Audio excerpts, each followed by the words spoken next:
I have vivid memories as a kid sitting in my basement watching the Olympics on TV and thinking to myself, I want to do that one day. I think it's so important to have those female role models on TV to let you know this is a position I can see myself in one day. For the first few years of my career, I was jumping back and forth to, like you said, NCAA, which is hundreds of teams. And then I was doing a couple of high schools. And so this was my first experience to really dive into one team, get to know the players, get to know the stats, be at every game. I remember in my mind, and even looking back, I was like, this is something that is it happens, right? This is the way to keep on going. It's a huge learning experience. You learn to just roll with it.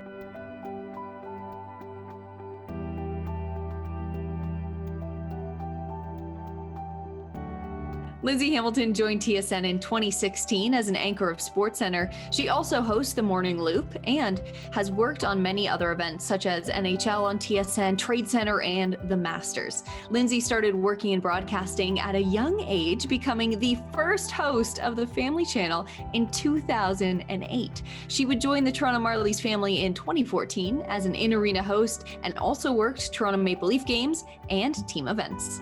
Kelsey Wright Johnson serves as digital contributor and host with Grind City Media and Memphis Grizzlies, where she hosts reports and creates content all year long. Kelsey spent 3 seasons covering the Toronto Raptors and providing NCAA basketball coverage to a number of Canadian outlets like NBA TV Canada, Yahoo Sports, and TSN.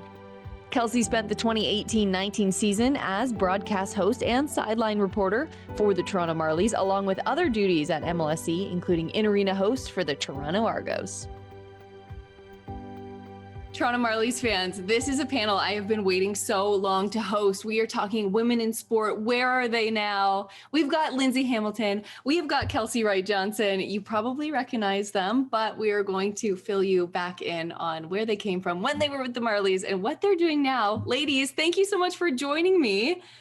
Thanks for having us on today. Yeah, no problem. You're joining me from home, Lindsey. Kelsey, you're joining me from Memphis. And I think the best place to start is basically talking to how you got started in TV. What was that main motivator, that main passion? I think, Lindsey, we'll start with you on this one.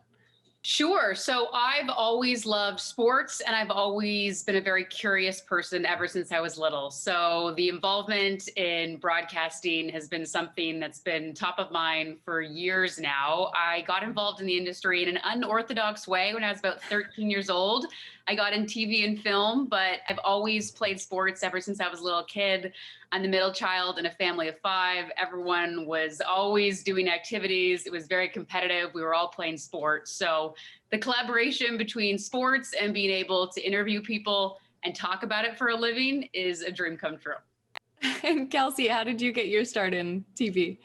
I think Lindsey and I have a lot in common when it comes to playing sports, but I will say that I was the complete opposite when it came to broadcasting. I actually went through all of my school, all 5 years of journalism, as a writer. And I thought I was going to be a newspaper writer and write articles. And then I got this one opportunity in my last year of university to finally do some it wasn't even on camera, actually. It was just in scrums holding a microphone. And from then it was just kind of up and up. And then I realized it's easy. I get to talk about basketball for a living.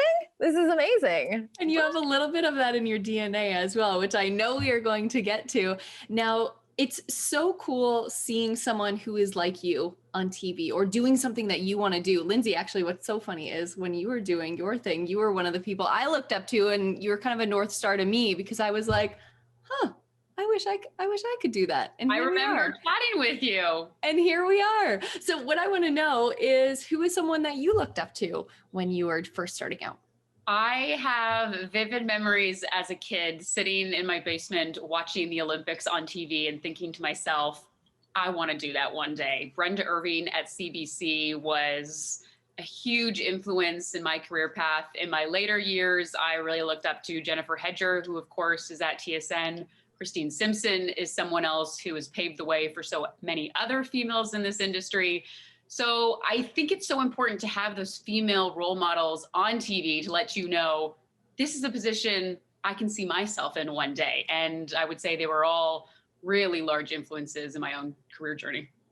That is so Mine awesome. was Now, a little bit opposite because again, I didn't think that I was going to be on TV, Amanda. So yeah. my first kind of interaction with an on-air personality was my old basketball coach. So Leo Routens now, who works for the Raptors, was my basketball coach growing up when we, traveled Europe and traveled all over with Team Canada. And so once I realized that this was something that I wanted to do, I already had this like great resource. And then, like you said, as you grow older, you start to figure out some more role models. And I'll say probably the biggest one for me, and I know we're going to talk about like connections in sport and women in sport more, is Allie Clifton, who at the time worked for Cleveland, now works for the LA Lakers. But man, once you find that one person who kind of is in your corner and is going to be your help, like I've been so thankful for her throughout this whole journey.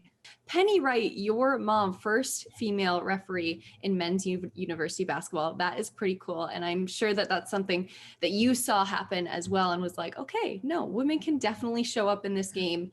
And for you, looking inside of your family dynamic, did that really motivate you to pursue basketball as well? So growing up, and you guys are going to think that I was such a little bratty kid, but growing up, I just wanted to be my older brother. That's all I wanted. And I obviously knew my mom was doing this, but as a kid, like I didn't realize how impactful it was and like how much of a glass ceiling she was breaking.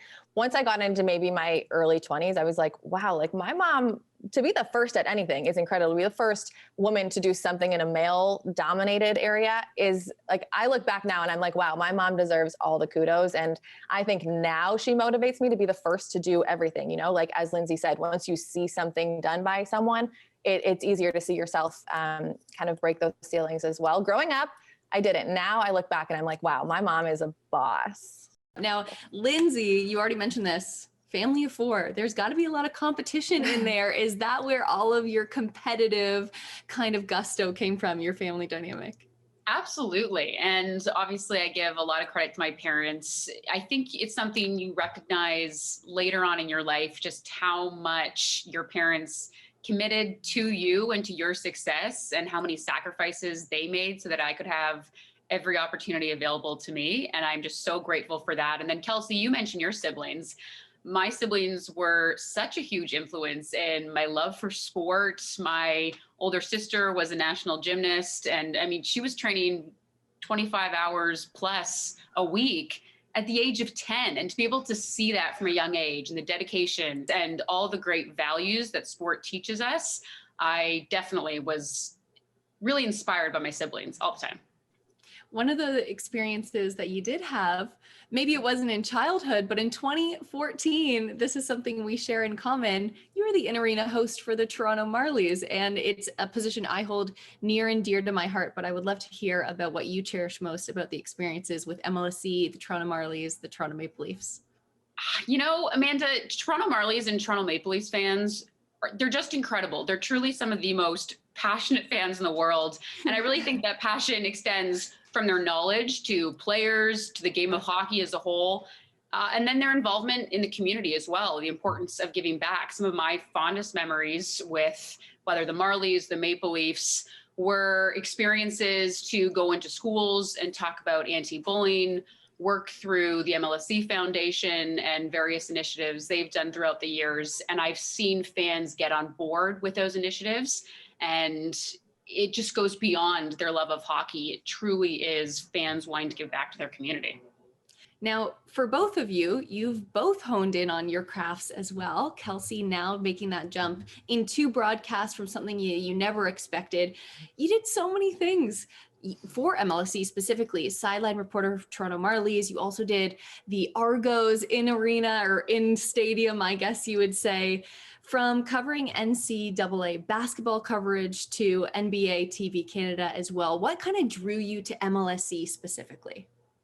I think I started out when I realized I wanted to even crack into this industry, doing a lot of freelance work and, like unpaid gigs and all this kind of thing. And so when I knew I'm looking at, becoming a professional, I'm drawn to the professionalism of MLSE. They have all the best teams. The Marlies was really fun because it kind of gave me my very first, I get to cover one team. For the first few years of my career, I was jumping back and forth to, like you said, NCAA, which is hundreds of teams. And then I was doing a couple of high schools. And so this was my first experience to really dive into one team, get to know the players, get to know the stats, be at every game. And so that was really, really, really appealing to me. And then with the Argos, that was a fun gig. That's like a little less, that's like less like journalism the way I did it. We were throwing t-shirts, but that was fun. And man, the Argos fans still are on my Twitter every day being like, Kelsey, we miss you. I'm like, oh, I miss you too. The Argos was so fun. See, that's the passion of the fans I talk about. Like you'd be walking through the halls of the arena, or in your case, Kelsey, there at the stadium, and they're just like, hey, Kelsey, hey, Lindsay. They're waving. They give you Christmas cards. They're just some of the loveliest people. Yeah, that's so true. That's so true. Some of my best Marlies memories are just catching up with fans because you know where all the season seat holders are. So you're doing your rounds, but then you're also like, hey, gotta stop by this section, gotta stop, say hello to this person. I know you got Christmas cards too there, Amanda. Oh, girl, I got Christmas cards. I still have them.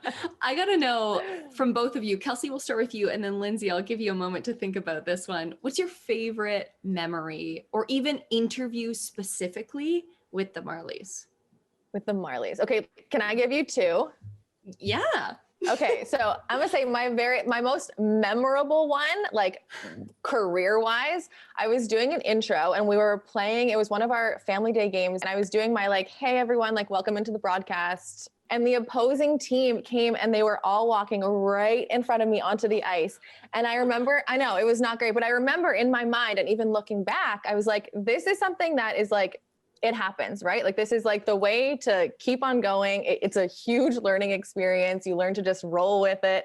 But yeah, looking back, that was the one that like sticks in my mind the most, where I was like, okay, Kels, like you got this, relax. I will say my favorite though, and you guys actually reminded me of it, is my whole thing, and Lindsay talked about it, like is storytelling. So I love bringing out personalities and like reminding people that these athletes are human beings as well. And when I brought the idea to the people at the Marlies about doing this like off feature with some of the guys, and they were okay with it and they let my creativity juices flow, and then it ended up being like a series that we ran. We called it Tweetmates. That was probably my most. I love that. Yeah, it was my thank you. It was my favorite though, because you got to see that they were friends and they were humans, but it also like allowed my creative juices to like get going, and they were really supportive and they were like, yeah, Kels, let's do it. Lindsay, what about you? I think it's also two answers in one. First is probably the more embarrassing, but it was the very first day I was ever going to interview the team, everyone on ice. And up until that point, I grew up skating, but I had always been on skates on ice. Never had I been on ice with just normal shoes. And probably about 4 steps in, microphone in hand, I completely face plant. No. Crash my knuckles into the microphone, into the ice. Entire team, staff, everyone is looking at me, stand up like Bambi on ice. Was okay, but that's definitely making a first impression. Probably had like, knock on wood, after that, didn't take a tumble on ice. And then from a creative standpoint, I loved doing really in-depth interviews with players during the Marlies, just to get to know the players, Kelsey, as you mentioned, as human beings, which I think a lot of fans are really interested to know. I've got to tell you mine really, really quick. I know we're pressed for time, but playoffs, the Calder Cup run, triple overtime, Justin Hall, winning goal. I have never experienced energy coming off a human like that before. It was, I'm getting chills to say, it was magical. I remember watching it, and I can't imagine what it would have been like being there, witnessing that. It's like when everyone just grabs each other at all moments. That's what it felt like.